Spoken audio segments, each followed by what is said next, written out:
Thank you, Zelle, for charging me There you astronomical go. God fees to bless protect Zelle. my moving money around. Hey, it was safe though. Okay. So there's other Lord, ways out there. will you multiply that seed sown to Zelle? Can I do that? Sure. Okay.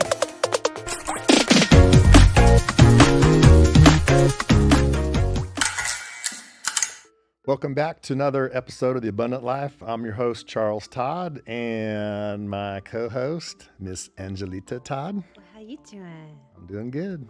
Nice. Ready to get it on? I don't know. What are we talking about today? Well, it's a little interesting. Here we go. Usually we know we're talking about the abundant life and how you get those things and abundant health and abundant wealth and all that type of thing. Today we're going to talk about hack-proofing your bank accounts. So basically protecting what you've worked for, what you've gotten through the abundant life. We're trying to keep it from the robbers getting it. Well, one word comes to mind when I hear hack-proofing, and that would be tithe. Well, Tithe saves your money from the bad guys. and you didn't know, but that was the first thing I was going to talk about. So, I mean, what's happened recently is I've had a number of conversations with people that have had that happen. They've had check washing happen. They've had their accounts hacked from online. They've had various things where people have basically taken their money from their accounts. So I went in and talked to one of our bankers. I've had a number of conversations with her and just said, what can we do for this? So I thought it was important, to share that with people because everybody's got bank accounts and nobody wants their money being taken. So we're going to kind of lay out some of those tips on how to protect your money, how to use various sources in order so you're not making yourself vulnerable. Some things that most people are going to know some of the things, but a lot of things maybe think, I never thought about that. It kind of sucks that we have to have backup for everything, think 10 steps ahead because someone's going to hack your account, steal your identity.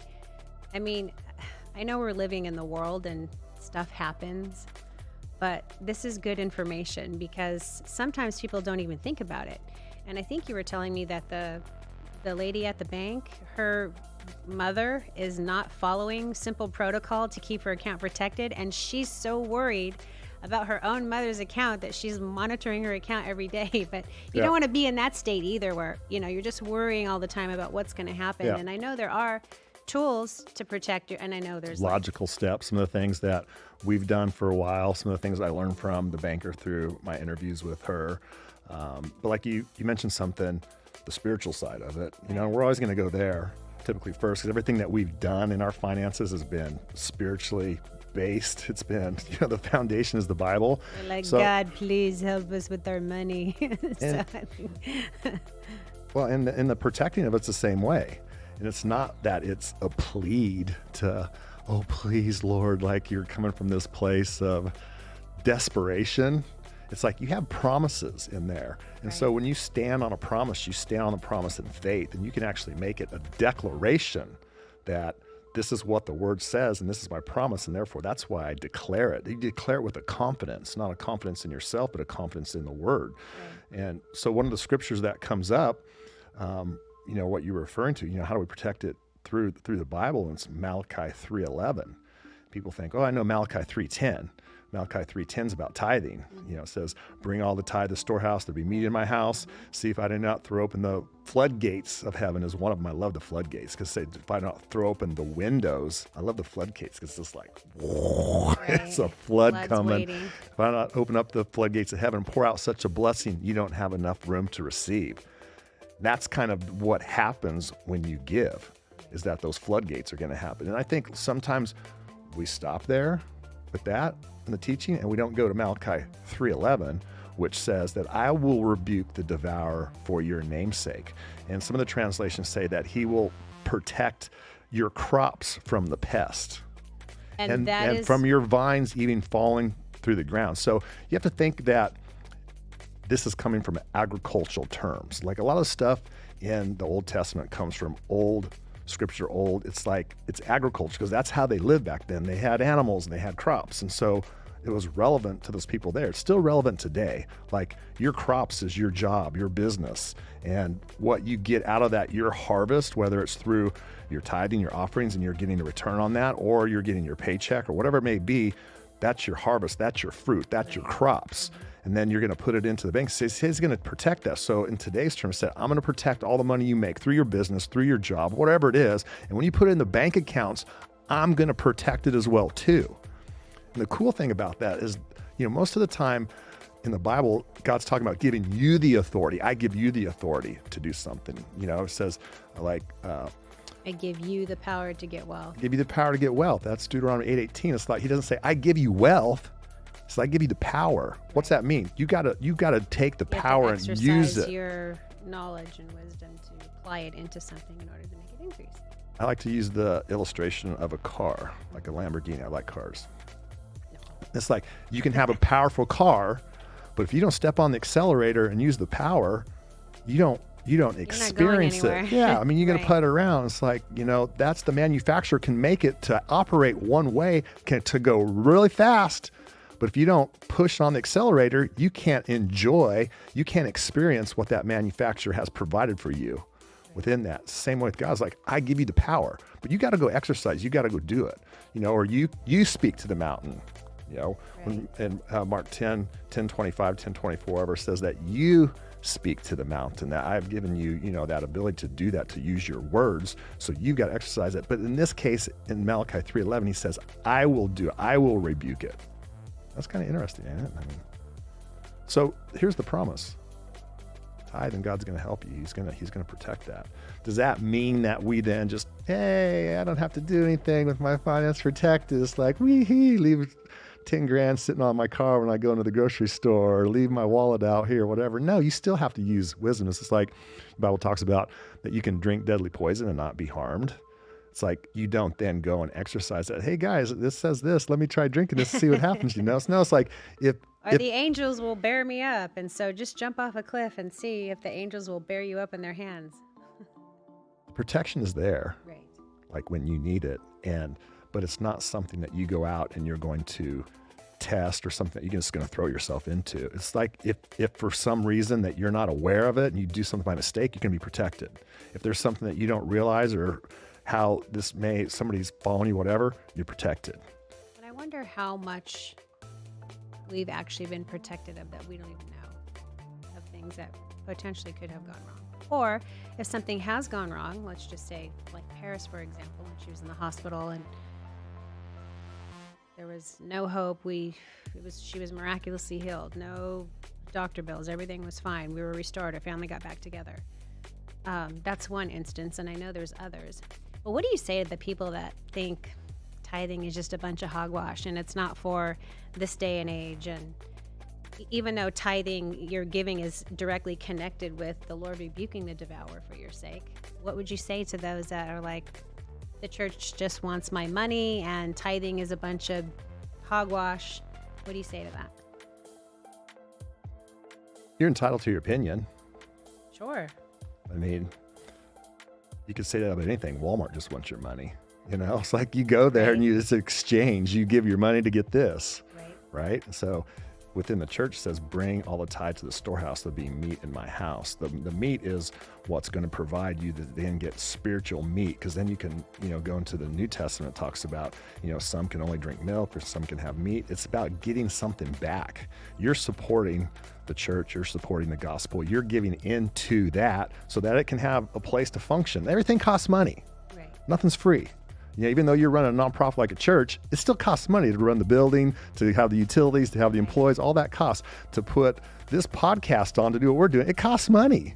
Right. So everything costs money in this world. You're talking about, we're in the world, we're in the fallen world, and this is this is part of it, Right. And you still have to have resources to be able to function and to get the word out, to get the gospel out. It's going to cost some dough. I like that. That's the only part of the Bible where God says, test me. Mm-hmm. And everywhere else he says, don't test me. But that's the only one place where he says to test me. Your money. With your money. Yeah, with your money. So going back to answer your question, you just kind of answered your own question. What would you say to people that say, oh, the church is trying to get you money, oh, it's a bunch of hogwash? I would say, just try the test. Right. Just test God. Right. Just test him. He's asking you, test him. Right. And what does the word say? He says, I'm not a man that I should lie. So you think he's going to say something, he's going to lie? Like, I got your money, dude. My church got your money. No, it's not. The preacher might, but God won't. Well, and that sort of thing. It's not about, and sometimes I think in the form of giving, first of all, if you're giving to somebody you think's probably crooked or whatever, or maybe they are just trying to get your money, then you need to be discerning about where you're putting your money in. Well, even if you give with a good intentions in mind and someone does happen to take advantage of you, because that happens all the time too. I think in the end, you just have to know that when you're sowing giving unto the Lord and not to men. It's like working unto the Lord and not men, knowing that he's going to repay you for if something did go sideways, if something does happen that's not good. It's about being directed on your giving as well too, right. Not just giving to, like, one thing that we've learned, and we've learned the hard way in this a number of times when we've had multiple houses and we had people staying in our houses, that we were paying everything. We were paying all the utilities. They didn't pay mortgage. They didn't pay anything. They were provided everything for that. And we found that people took advantage of that. So you learn the hard way to be discerning. So one of the declarations that I say every single day is, thank you, Lord, that I spend money by divine direction, wisely and fearlessly, knowing my supply is always endless and immediate. So that's talking about divine direction for my spending and with wisdom. So you can use that same thing. Thank you, Lord, that I give by divine direction and wisdom. So you should pray about your giving as well too, and be directed on where you want to give it. Like if you're in a local church and you know, how do I say this? This is probably going to really piss some people off, but I'm just going to say it. Ooh, what is it? Sometimes your local church ain't the place to be giving your money. Right. Period. And I know that people will disagree with that. It is what it is. They're going to disagree with you whether you say it or you don't. So it doesn't really even matter. It doesn't matter. I don't care. I'm just saying it. You should be given to where you're directed to do. And maybe that's not at your local church. Maybe it's in another ministry where you're being fed. You're being fed. And that's There's the whole thing. Where's the meat house. at? Where's the meat? And if you're being fed with something or something is helping you. Which is why we are partners with over 9 different ministries, because we're being fed by all those monthly. Right. Some of them every day. But then we give as we're also directed. Yep. But even and to individuals. Right. Is it how I thought we were talking about how to hack proof your banks, and now we got into this whole giving. Well, how to hack proof if something does go bad. Okay, so and we got on the topic because you brought up Malachi 3:11. Yeah. Right? So we go down a rabbit hole. So how do we fish out? How do we get back to How do we get back to that was all good stuff. Proof. Somebody need to hear that on giving, period. Right. So the point is that you can protect your money, your crops, by the tithe. Right. So it's like a two-pronged promise. You're going to get blessed from it. He's going to open up the window, so you're going to get a multiplication on what you sow, your seed, which is going to be your harvest, which is just like what a farmer does when he plants the seed, then he gets a harvest of it. And what I like to tell people with that as well too is that, you know, some people look at, I got to give this away. Like they feel they're giving up something. Would you ever invest from that perspective? Like, gosh, I'm giving this money up and giving it away. It's just like, but I'll go ahead and do it, I guess. I think you only feel that way after it's gone, like Bitcoin. But my point is that you give with the intention that right. I'm going to make some money. Right. I don't invest. I'm going to get a multiplier on something. That. Right. You're thinking you're going to get more. If you think, if I'm putting $1 in, I'm getting $2 back. At least. That's your goal, right? At least what do they say? Like the S&P 500, at least 8%. Isn't that like the baseline? Overall stock market, yeah.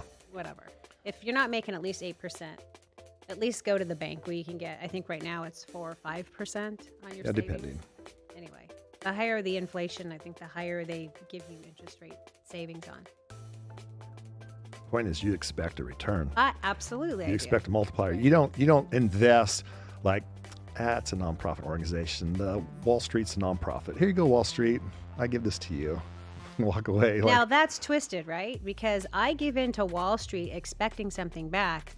But if I'm giving into a church not expecting anything back, because there's a lot of broke people out there that think if you give to the church that you're not supposed to be wanting something back. You're getting down now, aren't you? That's twisted. You But should I could sow expect. into the world and expect something back. Okay. Yeah, I mean, you're advancing the kingdom and God's given you a promise to do it, and you think that you're not going to get anything back. And if you expect nothing back, then you'll get nothing back. Right. Because that's just the way, I mean, we're all free moral agents. If you don't want anything back, and if you want to be in false humility and say, I just give from the goodness of my heart and I expect nothing back, you'll get nothing back. Right. That's your choice. And if people want to give from that way and they think that's humility, go for it. Right. But true humility Leads to riches, honor, and long life. thing you just had some guy saying, "Oh, my humble beginnings." Yeah, I'm reading this book. It's on how to have a strong, positive mindset, I believe it was. And it's from a spiritual foundation. Right. So that's his whole thing. I started from a very humble beginning. So the very first thing I thought of, I said, well, I asked you the question. If somebody says, I started from a humble beginning, or welcome to my humble abode, do you picture like a mansion or do you picture a shotgun shack? A shotgun shack. Yeah. My humble abode. My But then humble there's- abode basically means welcome to my broke house. Welcome to my little house. Right. But somehow that's supposed to be like, oh, this poor guy. Oh, he's so humble. This and And that. because of that, you should be engaged or interested because should have compassion, or he's doing this work, this great work, or whatever, and he's giving up all he's this. humble, or I don't know. You know what? If people want to have that mindset and they want to give that up and they think that's what they need to do, hey, that's cool. Because they may need to, because they may have a problem with money, is why they are actually in that position of saying that. So here's the point on that. If I have a guy who says, welcome to my mansion, my kingdom, I'm a self-made millionaire, I've made all this, welcome. What are you going to think? You're going to Woo, think, this that's is, MTV Cribs. well, yeah, but most people are That's going what I'm to gonna be think. like, what a pompous, arrogant, egotistical, that But again, they're gonna some like that. I mean, well, some people are you gonna like know? it, but what would you say most people like from the church? What would they think? Oh gosh, forget it. The people in the Because church what is should he just- saying? I'm a self-made millionaire and I've done all this, and welcome to my kingdom and all this. I. What's the difference between welcome to my humble abode and I've suffered so many years to advance the I kingdom, believe they are and equal. it's the Yes. same thing. Right. What are they doing? They're focusing on themselves. Anytime you're focusing on yourself, you're prideful, whether it's rich or broke. Either way, it's the same Right. thing. There's different ends of spectrums. Being humble is getting the attention off yourself and putting it on Christ, period. Right. So this over here, this false humility is no different than the prideful humility. Right. Just two ends of the pendulum. And how this gets us to keeping your money from not getting hacked, Here we I go. have no idea. But once again, I guess somebody needed to hear it. So let's move on. Let's hack-proof the mindset with the promises of God. A couple things happened to a number of people that I know that I already mentioned. Okay. One of them was somebody just had a check that passed through their account and the bank caught it, but they wouldn't stop it because it wasn't actually written by the person who did it, which I have no idea. It's a bigger bank, Chase Bank. I'm gonna say some names here. We don't bank with the bigger banks anymore. We do bank with the national bank, but we also bank with the local bank, and we're going to get into the reasons of why we do that. But anyway, this person wrote a check with their name, like if you have your name and your address and your phone number and all that stuff on there, that was their information, and they wrote it to themselves, but the numbers below were the numbers of this person's account that got hacked. So the bank said, hey, is this your check? No, don't know. There was no picture of it. We don't know where it's coming from. Okay, can you stop it? No, we can't stop it. They sent it through. So the money comes out of the person's account. They have to file a claim, and they have to go That's so and go crazy. through it. It took 3 or 4 weeks to get the money back. Right. Here's the issue. If you're living paycheck to paycheck and somebody does this to your account and they take everything, how do you pay your bills? How do you eat? How do you do anything? And if you don't have You credit can't, cards because or then you anything, have to depend on the bank to restore back to your account. And then they first have to prove that it wasn't you or some other shady thing. And so, you're left out in the cold until something happens. correct. So that's the reason why you have to be very careful with how you use a bank account. So one thing that we've taught our daughter is don't ever use a debit card online. Ever, never, ever. That's interesting. And also, if you can refrain from using it when you're out in public as well too, it's really a debit card should only be used if you're going to go and get cash from your ATM. Because here's the reason why. If your information, somebody gets your information online Or let's just say you go out to eat and you give it to somebody and they maybe go and take it and run the bill and bring it back. If they take a picture, they get your information, whatever it may be. If that information gets taken and is used, it's coming out of your bank account. So then you have to file a dispute and it has to be investigated. Versus when you're using a credit card, most good credit card companies, American Express is one of the best. The best in my opinion. Right.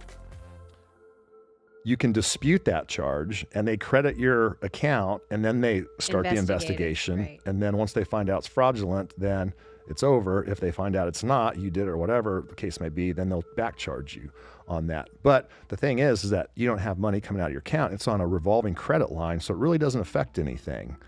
But if it comes out of your bank and that's the only money you got, that's a problem. Well, another thing is that people are hacking the ATMs.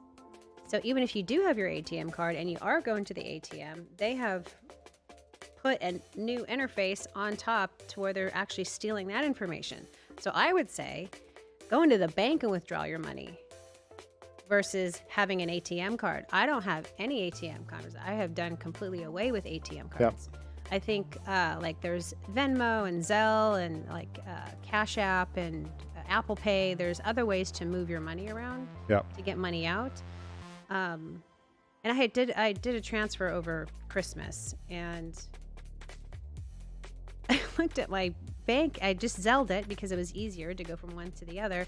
And Zelle charged me like $15 to move some money around for a business Zelle. And I thought, well, why would Zelle do that? Providing you a service. Yeah, but it should get paid. $15, that's kind of a pricey. So that's the price you pay, right? To protect your money, sometimes that's the price you pay. Then yes, but I mean, it's a service. They're providing you a service, so there should be a fee. So do your due diligence and know what you're dealing with before you do it. So if you're not okay with that, then you can find an alternative service. Right, because typically Zelle is free on personal accounts, but for business accounts, it is not for Truist Bank. Okay. You're spending a fraction or you're spending a small percentage of that money to protect it, though, because you're trying to protect it, right? Look at it, right? So it's almost like doing due diligence before you buy something to protect yourself on that asset. So thank you, Zelle, for charging me astronomical fees to Zelle. protect my moving money around. Hey, it was safe, though. Okay. So there's other ways out there. Will you multiply that seed sown to Zelle? Can I do that? Sure. Okay. So check out who you're using and know what you're dealing with before you start doing that type of stuff. So I know there may be some people that say, well, I don't have a credit card. I can't get a credit. For whatever reason, they can't get a credit. Credit's bad, whatever. You can get prepaid credit cards. So that you're actually exchanging money from your checking account, savings account, whatever it may be. Maybe you don't even have that, and you can put the money into a credit card and use that. I would assume that has the same protection. I haven't used a prepaid credit card. That's something I probably should have looked at, but I would assume it has the same protection if it does get hacked, that they would credit your account right away. Well, you can even buy the credit cards like at the grocery stores, if you're buying gift cards or something like that. But even the gift cards are like $4.95, $5.95 or something like that. Yeah, I don't know enough about those, so I would check on that first, because those gift cards may act as a debit card. I know you can use them as a credit card or a debit card. I don't know how they work on the back end. Yeah, I've never had a dispute with a gift card, so I wouldn't know. Right, so let's just say everybody check that out. I was talking to my mom about it a few weeks ago. It was like there was a scam at their local post office through people mailing checks. So they were taking checks and they were doing what's called washing them. And so what they can do is they can take an actual check, they wash off the names, I guess, and the amount, and then rewrite them to themselves or to whoever it is, and change the amounts. Catch Me If You Can. Did you ever see that, Leonardo? Yeah, they ain't caught him yet. They didn't catch him yet. They ain't caught. Catch Me If You Can. They ain't caught him. So like everybody in her neighborhood's like, nobody even wants to send a check. And so my point, the point with that is that, checks are another way that people are scamming. And once again, if they wash the check or they get your amount, or you get your banking account, your routing number, your bank account number, all that, just like they did the other person I was talking about. That's how they did. They got the information and made their own check with that thing. You're back in the same boat. Right. If your check gets washed, your check's out of your money, out of your bank account. And sometimes you won't even know until like a month goes by. If you're checking like all of your stuff, you're like, hey, what happened to this? And what is this? And then you have to go back then a month and then prove through all of your checking. I mean, what a nightmare. So how do you prevent that month going by without you knowing. What's some ways that you can do to help yourself in that? Can you set alerts?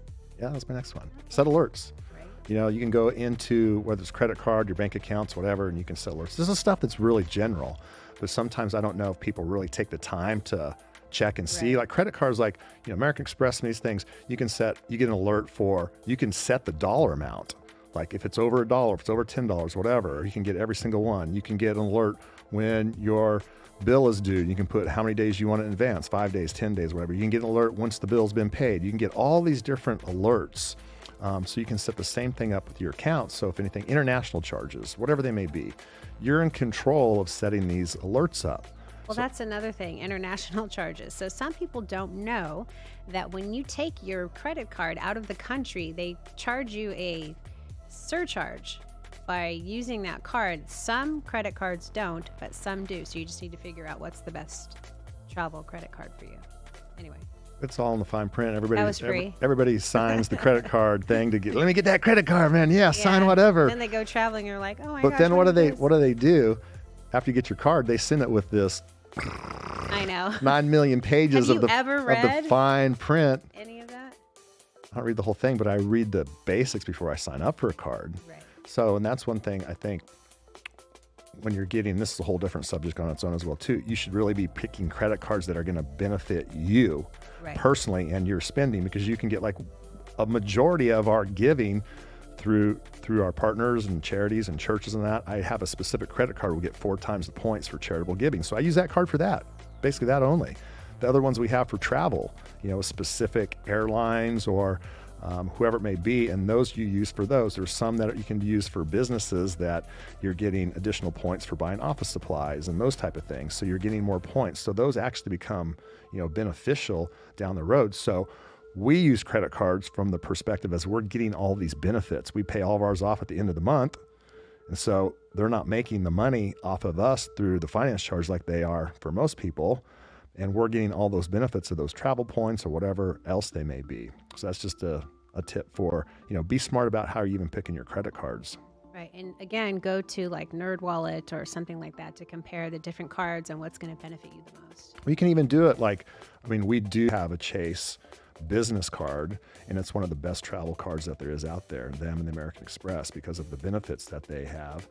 And so you can actually go to Chase and you can put in credit cards, and it will give you the whole list of credit cards, and you can read all the benefits. So you can figure out which benefits best benefits you. Right. So we talked about prepaid credit cards, right credit cards, not mailing checks. So you can say, okay, well, I got to mail a check for, like, maybe it's a car payment, or maybe it's a mortgage payment, or maybe it's a rent payment or something like that. There are services out there that you can use just like a check to pay, like Milo is one. I've never. Basically, so you can attach your credit card to this and it'll actually pay things with the ACH, I believe. I might be butchering this, but you can use a credit card to pay direct things like car payments and house payments and that type of stuff. Oh, interesting. So you don't have to send a bank, or you don't have to send a check. You don't have to use a bank account. There's another one called, I think, Plastique, which is something that's similar. Milo's kind of more of a business or, you know, like a vendor transaction thing. Plastique is more one that can be used for those type of things like car payments and mortgage payments, where it really does take a bank account, but you can use your credit card to do that as well too. So there's a lot of different tools out there. So use the internet to go out and say, well, I don't have this. Use the internet. Everyone's got a phone. Yeah, pull it up. There's all kinds of different ways that you can get away from using your debit card, using your bank account, your debit, and writing checks. So my advice through all this is try to do as much as you can with credit cards and eliminate writing checks or using debit cards as much as you possibly can. The more that you do that, the more that you're going to protect yourself. That's good information. So here's another one that I talked about with the banker, is that let's just make it simple. Let's say you have a checking account. You have all your money coming in through your paycheck or your business, whatever, and then you have all your money going out. So you have this money that's in this bank account.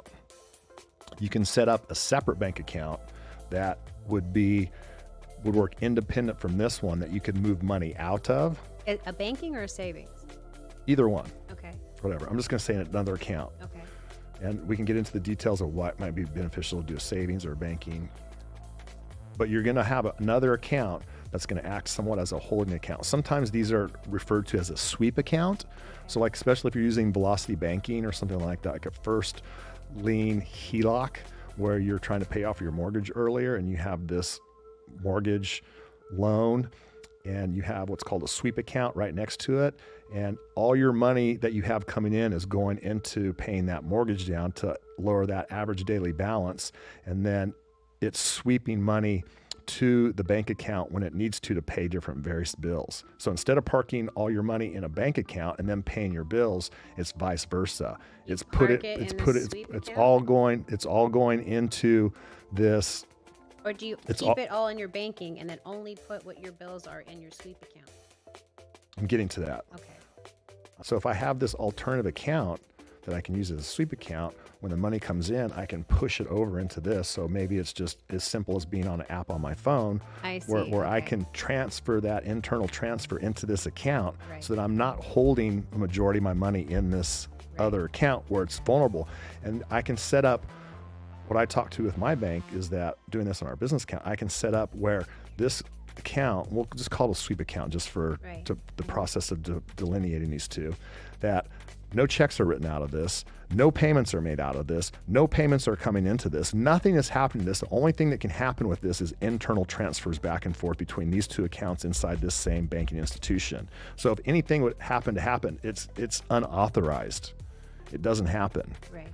So you can put basically these restrictions just like you can the alerts, so that way your money, and then what you can do is when you need to pay bills in your basic account, you can sweep it back over or transfer it back over in this account, pay your bills, whatever you need, but that money is not sitting in that where it's vulnerable. Right. You know, a good bank is US Bank is great for internal transfers because they happen the second you do it, it goes into your account. Some other banks like Truist, even though you make a transaction, sometimes it takes like a day or two. So you just want to make sure whatever transfer that you're doing, that your money is not taking like 1 to 3 days to get there if you need your transfer to happen immediately. So that's something you would have to research. And that's just like what we talked about earlier about, checking out the credit cards that are going to line up for you. Check out your banks too, because not every bank is the same. And we're going to get into that when we talk about the national banks and the local banks. Okay. Sweep account. So anyway, and what you can do as well too is that you could make this as a savings account or some interest-bearing checking account. So you're actually making some money on your money instead of just sitting over here in the checking account and doing nothing, because most of the checking accounts aren't paying interest. Because it's going in and out anyway.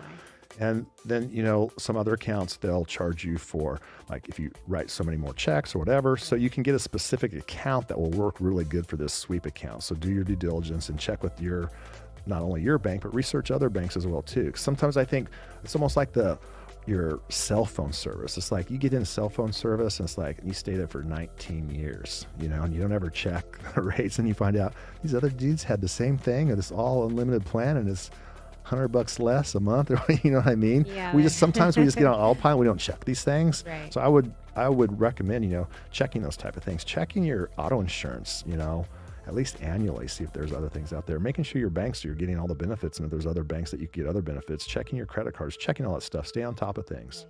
So then the next step would be that, okay, we've talked about moving money out of this into a sweep account or whatever. The next thing would be is to get your money completely out of the banking system. Okay, so how do you do that? And you're going to park it into some type of investment, and you can even have things like, let's just say you have an investment account at Charles Schwab or Vanguard or whatever, some of the bigger guys out there is that you can have money just not in investment stocks, bonds, or mutual funds or whatever. You can have it what's called a money market account. Right. The money market account is somewhat like a checking account and a savings account, but you're making money on that. So typically there's not a lot of transactions going on that. And the only transactions that you're doing is basically back and forth from yourself. You're taking money out of whatever bank accounts you have and you're putting it into your investment accounts. So there's not money going out to all these vendors and all this other stuff. Those aren't immediate. And I know those take a couple of days for transfer.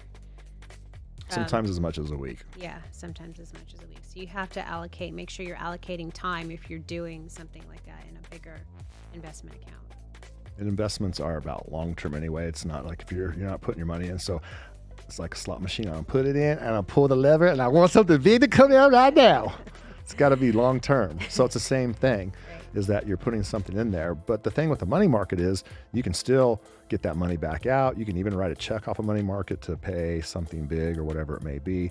But the point is that you're getting it completely out of that type of banking and put it into an investment institution. Where does a money market, do they pay a higher percentage than like a normal checking or a normal savings? Depends. What's the best money market? I don't know. You don't? No. Vanguard? Research it. They're all different. Right. It's like, what's the best savings account for a bank? I don't know. Research it. They're all going to be different, and they'll have different programs even with inside the bank. So, go and research it. So, but the point is that it becomes another layer of protection to get your money out of the regular bank and put it into an investment institution. Okay. Let's talk about national banks versus local banks. Okay. And so why would you need a national bank? If you travel a lot, or maybe you've got family in a different area. I was just talking to a guy the other day and he's like, well, because he's had an issue with Wells Fargo. I want to make sure I got it right. I think it was at Washington Mutual, Wells Fargo. Anyway, God bless America. He had a really big problem. I just had a similar incident with Wells Fargo. My parents were wanting me to get on as the beneficiary to their accounts. And so I had to go in. So they said, you have to go into the branch. The guy said, I can't help you. You need to go onto the app and make an appointment. I said, I want to make an appointment. I want to make an appointment for this branch to come in and talk. You need to go on the app. I'm like, I'm in this branch right now. I want to talk to somebody in this branch. They told me to come into the branch, and then they tell you need to go to the app. Go to the app. So I said, okay. So I went on the app. I made an appointment. Came back in. So you were there. They couldn't help you, but said go to the app and make an appointment when you were there. Yes. Okay. And I came back. Okay. Same teller. Hi, I'm here for my appointment. Okay, have a seat. Waited 15 minutes. Then the guy put on a jacket, and then he came out and he said, hello, I'll be your assistant today. I'm no longer the teller. I'm now your banking assistant. I was like, okay, great. Wasn't he the same guy who told you? Same one. The same guy. That's where I'm going. This is why this is so ironic. A man of many hats. 30 minutes later, all I need to do is just get my information in. After I gave him everything, he said, you already had your information in here. I just found it. It's like, yeah, because I've had accounts here before. So, okay. Then when we were all done, he said, thank you very much for coming in. He said, you could have done all this online. You didn't even need to come in. I was like, you told me I had to come in. I was like, what's my point? My point is that, and this happened to my same friend, he wanted to close his accounts because he lost his wallet. So he went in and the guy said, you can't do it in the branch. You need to do it on the app. He's like, I'm here. I'm here. And he said, no, you need to do it on your app. So he said, okay, here's my app, you do it. So he made the guy do it. So then he had to come back in to reopen the accounts. And all that was happening, he was just trying to sell him products and trying to sell his wife products and this and that. And so anyway, this is something, it's not just these occasions that I've witnessed this with these big banks, but we banked for many years with Washington Mutual and Wells Fargo, some of these big national banks. The benefits are those, if you do travel, then you've got ATMs, you've got different branches you can go in, you do that type of stuff. And what my buddy was saying is that I do this because my parents live in a town that has this Wells Fargo. So when I go home for Christmas, Thanksgiving, I like to be able to go in there and get money out of the bank and give it to my parents. Right. So that was his convenience for that. But it's something he only used a couple times a year. Right. My point is that would it be more beneficial for you to work with a bank that's local, since you only do that a couple times a year, where you can actually get some personal service, like where you walk in and they know you. City National Bank was the walk best in Orange County when we lived there. And it's the same way with Truist. What we have now, we have a national bank, we have U.S. Bank because we bank domestically all over. But then we have Truist because I can walk in. Really, I wouldn't have to show my ID. I wouldn't have to ask for something. I know, hey, can I talk to Stephanie because I want to send a wire? Can I talk to Mary Lou because I need to do this? Whatever it is. And they know the time. They sit down and they walk you through. They know you. You're going to get stuff done. It's not, hey, no, go get on the app. Right. So the whole point is that sometimes you can get a little bit better service from a local bank. If you don't need that national service, if you're not traveling a lot, if you're not, needing what it is, you probably might be better suited at a local bank. Once again, check the rates, check that, do your due diligence. Right. This isn't a blueprint for banking. This is giving you some examples and once again, learning from our experiences, good or bad, what they may be, that sometimes this local bank can be more beneficial. So when I told the banker at my small bank what happened to my daughter with this check, she's like, that never would have happened with us, because as soon as we alerted you and said that, and you said that's not my check, we would have stopped it. Whereas the big bank didn't do that, so it took weeks. So my point is that you can sometimes get a little more personable service that can be more beneficial to you, not only from providing the services that you need, but for the protection. That's where I said all that to get to that. They might protect you a little bit more. Right. So that's what we're talking about, right? But again, the banks are in business to make money for business. Yeah. So the bank really doesn't protect your money or you 100% of the time, because Well, you can say that they're easily hackable. Well, and that's why you have to do your diligence. Right. It's just like the credit cards. Like American Express is one of the best. Like we're on both sides of American Express. We are a customer, and we have merchant accounts where we take, money from people through our business, through our ministry for that we use that. Let me tell you what, American Express protects the customer a lot better than they do the merchant. They basically with the customer, they don't even question anything. Right. You can be the merchant and you can have documentation and all this stuff. And these guys sign a contract and here's the prove, invoice. And here's all this stuff. And they're like, okay, thank you very much. We'll get back to you when we get through with the investigation. Right. Yeah. So have to align yourself with an institution or a bank that's going to best fit you, period. I do have one good tip though. Make friends.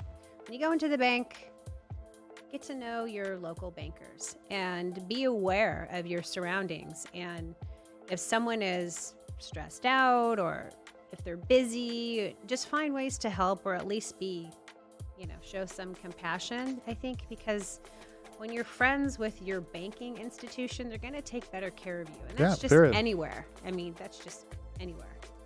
Yeah. And in a day today where you can do everything from an app or online or whatever, Right. you lose some of that. So Right. when I go and get cash, I don't ever use a debit card. I always go and take a check in. It's the only time I use a check is to get cash these days. I've only got one person that I send a check to. It's our pool guy. And I was going to write him a note the other day. He's like, dude, really? Can you get a credit card machine or something? I was like, okay, it's not whatever. Because that's the other thing. Some people don't want their information running through the system, being charged fees and I have the choice too. I can showing income. I can put him on Milo, or I can use Plastique, or I can use whatever. So I just haven't taken the step to do that yet.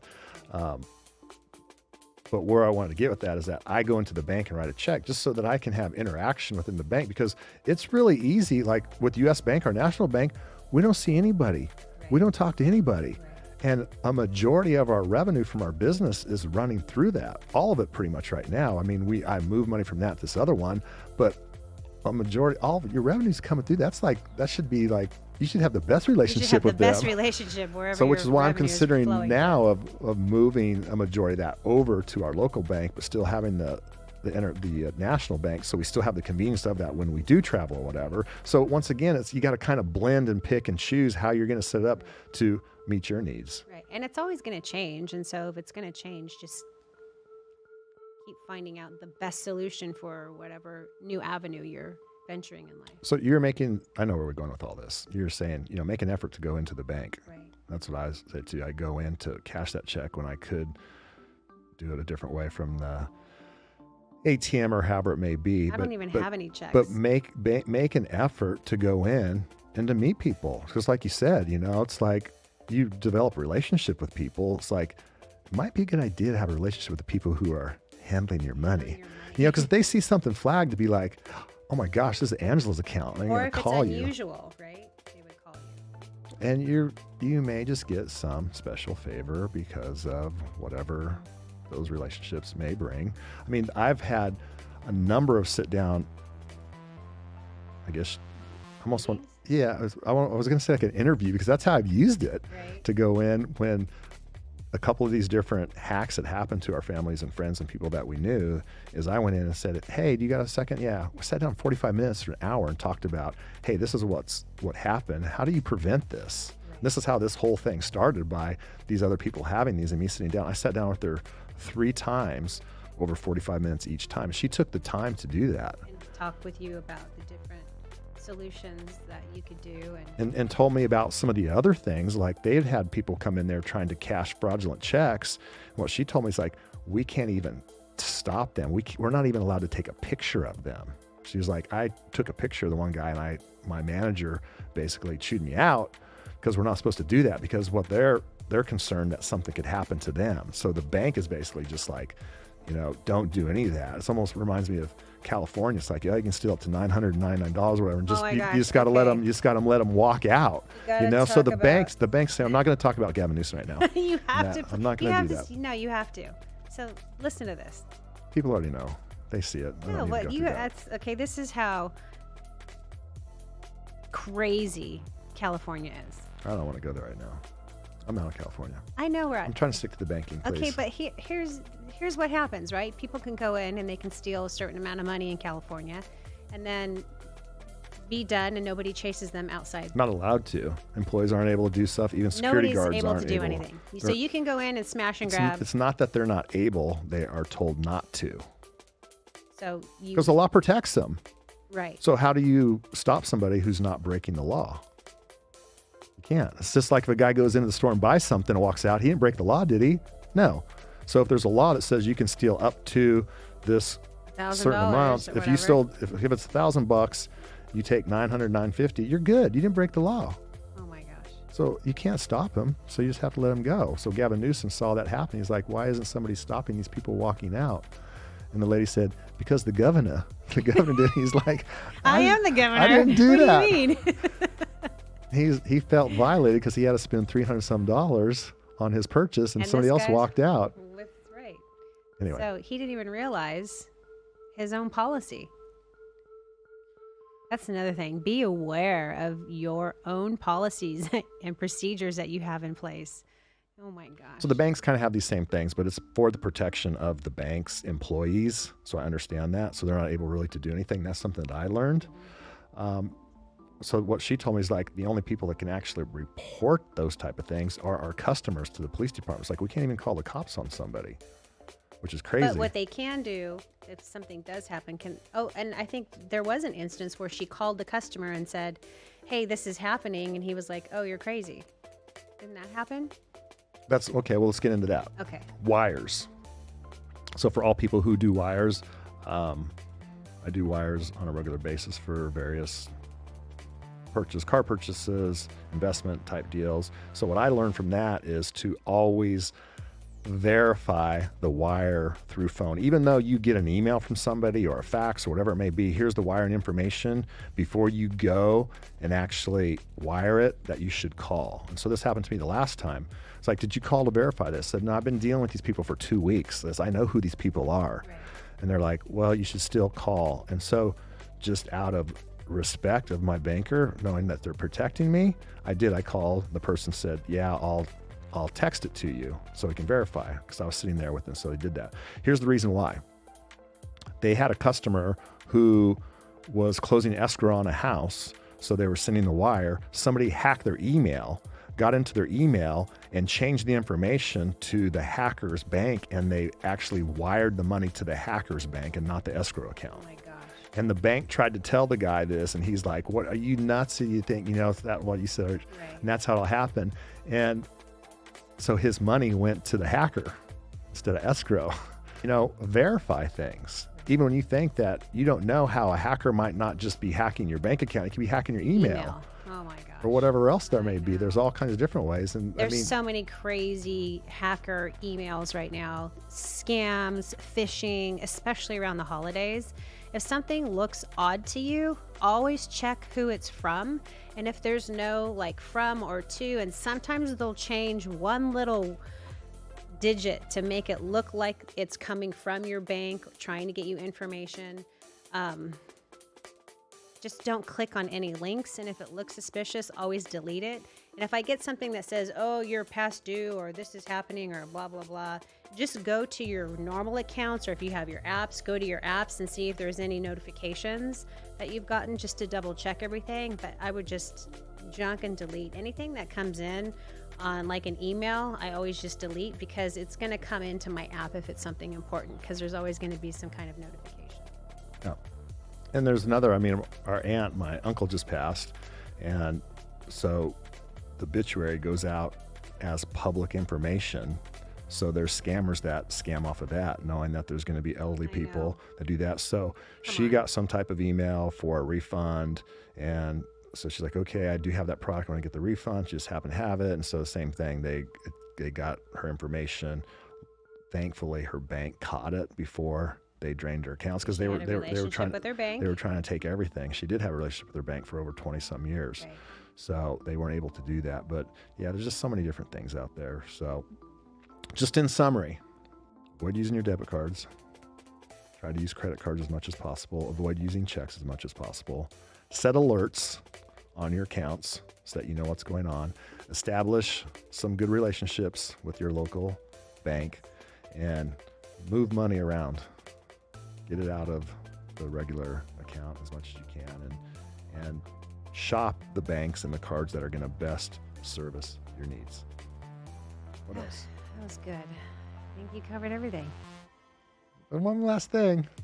Tithe, baby. Oh. I was just going to see if you're going to say it. That dirty little word. I was going to see if you say it. So that God will rebuke the devourer. So God will rebuke the devourer.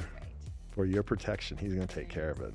And if something is stolen, if you are spiritual and you do believe in the word, and something does happen to you, or something gets stolen, or something happens, or a deal gone bad, you can always declare double for your trouble, 7 times in the substance of Satan's house to restore to you the years, and also 120%. So you can see if something happens to you and you're a believer, that you're now a gainer for what has happened, and that God will restore to you the time, the money, the resources, and provide something better for you, because he died to give you that increase and that promotion and that restoration.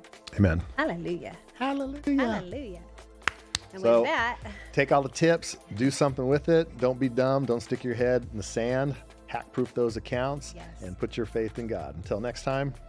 Well, and we want to hear from you, so you can go to ahead. Todd Worldwide. This is the advertisement. .org. You can go to Abundant Life Show on YouTube. You can go to Money Mike and the Gang, or Money Mike _gang with their channel. We're doing some super fun animated skits that have to do with money that people face all the time. Just having a little bit of fun with that. And the books, you can go to Amazon. You can do the book series, the workbooks. You can get free resources on our website. That's a lot of stuff. I know. But you have to train your children early with money and the money principles, so that by the time they're adults and they're dealing with stuff like this, they're well equipped. Yeah. Good point. Yeah. On that note, peace.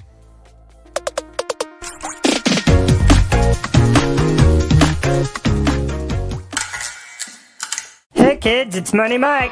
I'm lean, I'm green, and I'm a money machine.